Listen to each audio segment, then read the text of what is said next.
Oi pessoal, prazer, meu nome é Rodrigo e é um prazer tê-lo aqui para a gente dar início a um assunto importantíssimo, geometria plana. E logo de saída nós vamos elaborar 3 conceitozinhos primitivos, que são eles: ponto, reta e plano. Logo você deve estar se questionando por que eu falei conceito primitivo. Conceito primitivo é porque já é pré-existente um conceito para ele, não tem como defini-lo. Ou seja, você não vai ter como dizer, uma reta tem infinitos pontos, é uma definição? Não, você já sabe isso, já está primitivo na sua ideia. Pensa comigo, da mesma forma que eu posso falar que uma reta teria infinitos pontos, eu posso dizer que num plano tem infinitas retas. E aí, você também não vai chegar e definir, um plano é toda a região do espaço que tem infinitas retas. Fica feio isso. Então, conceitos primitivos, você não precisa definir nem construir nada em cima deles. Vamos passar agora para uma partezinha especial, que são o quê? As divisões. Como assim as divisões? Se eu chegasse numa reta e botasse um ponto de marcação, e você já sabe que numa reta tem quantos pontos? Infinitos pontos. Se eu botasse um pontozinho de marcação, eu poderia dizer que daquele ponto, o que você teria? Você teria 2 semirretas.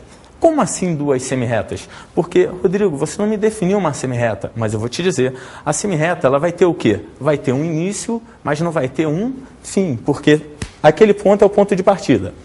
Porém, o extremo daquela reta não tem como delimitar, não tem como findar aquilo ali. Ou seja, você vai ter um ponto de partida, infinitos pontos para um lado, um ponto de partida, infinitos pontos para o outro. Então você acabou de ter 2 semirretas. Logo, eu fico me questionando, pensa só, se em vez de um ponto eu marcasse 2 pontos nessa reta, o que você teria? Uma semirreta? Não, porque você delimitou ela, você tirou um pedaço da reta. E agora você não vai ter um ponto e infinitos pontos, um ponto e infinitos pontos. Não, você vai ter um ponto, um outro ponto, claro, infinitos pontos entre eles, porém, com início e com fim. Analisa comigo.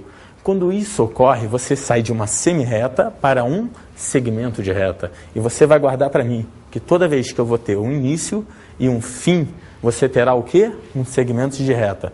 Toda vez que você tiver um início e não tiver o fim, você terá o quê? Uma semirreta. Agora, analisa comigo. Se eu chegasse para você e pegasse 2 semirretas, como uma superposta à outra, exatamente coincidentes uma sobre a outra, e pudesse fazer a seguinte brincadeira: fixo uma delas e desloco a outra, como o meu dedo, com esse pequeno deslocamento de uma delas. O que você acabou de formar? Uma região interna a elas. Essa região interna já vai ter um nomezinho, e esse nomezinho você conhece. O que seria isso? Seria um ângulo. Vamos agora estudar uns casos particulares de ângulos. Os ângulos têm várias relações. Quais seriam os ângulos logo de saída? Nós teríamos o ângulo agudo. O que seria o ângulo agudo? Seria todo ângulo compreendido entre quanto? Entre 0 e 90 graus. Por exemplo, meu aluno, essa abertura daqui, você pode observar que ela está entre 0 graus, que seria como a gente começou brincando, com meus 2 dedos, um superposto ao outro, e ela também não chega a ter uma abertura de 90 graus. Pensa aqui comigo. Se você sabe que eu falei ângulo agudo entre 0 e 90 graus, você já deve estar se questionando. O quê? Como que seria, então, quando ele fosse exatamente igual a 90 graus? Mudaria? Claro que mudaria. Ele teria um outro nome, ele seria chamado de ângulo reto. Vamos ver um ângulo reto. O ângulo reto tem esse formato daqui. Ele vem e forma exatamente 90 graus. Só que, por favor, muita atenção nisso aqui. Símbolo. Símbolo é importante demais. Ele pode ter o formato, pode parecer ser reto, mas só vai ser reto se tiver o símbolo. Porque senão você pode cair num dilema, importantíssimo. 89,99 para aí, graus. É 90? Não. Que isso, Rodrigo? Não é 90. Não é uma dízima. 89,99. Não seria 90. Por quê? Porque falta alguma coisa. Mas no desenho, esse é um cuidado importantíssimo na geometria. Você vai perceber que eles são bem parecidos, muito próximos, mas não é reto. Então, meu aluno, Não esqueça isso.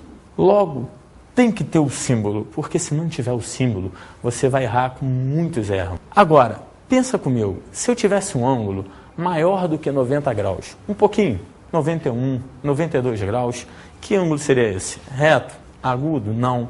Muda o nome dele. Ele agora será chamado de ângulo que? Obtuso. Me acompanha. Obtuso é todo ângulo tal que o seu valor é entre quanto? 90 e 180 graus. E esse ângulo tem um formato legal. Olha só, ele vai ter uma abertura, como você pode notar, maior do que 90 e menor do que 180 graus. Mas, Rodrigo, o meu questionamento é, e se tiver 180 graus, ele será obtuso? Não. Aí ele já vai ter um outro nome. E que nome será esse? Ele será chamado de ângulo raso. Quando ele tiver exatamente uma meia volta, uma abertura aqui de quanto? 180 graus. Tipo isso aqui. Na posição que você está vendo, se eu abrir ele para você, esse semi-região daqui para cima tem um ângulo de quanto? 180 graus. Acompanha comigo no desenho e vê o que ocorre. Aqui, ó, como nós tínhamos comentado, exatamente como isso aqui. Ele vai ter 180 graus essa abertura. Agora, guarda um detalhe. Se ele for maior do que 180, nós mudaremos. Nós teremos um outro ângulo. E esse, muitos acham que é um agudo ou um obtuso. Não, meu querido. Quando ele é maior do que 180 e menor do que 360, ele será chamado de ângulo reentrante. Por quê? Porque ele está voltando tudo de novo. Analisa comigo o desenho. Ângulo reentrante. Você teve até agora todos os tópicos. Ângulo agudo, ângulo reto, ângulo obtuso, ângulo raso. Meu querido, ele está entrando novamente na outra região. Por quê? Porque muitos chegarão para você e falarão, do lado de cá, Rodrigo, é obtuso. Não, não, eu quero saber o ângulo do ponto de partida até onde ele chegou. Ele não vai ser mais obtuso, não vai ser mais agudo, ele vai ser chamado de ângulo que? Reentrante. Viu como é fácil aprender? Conheça nosso site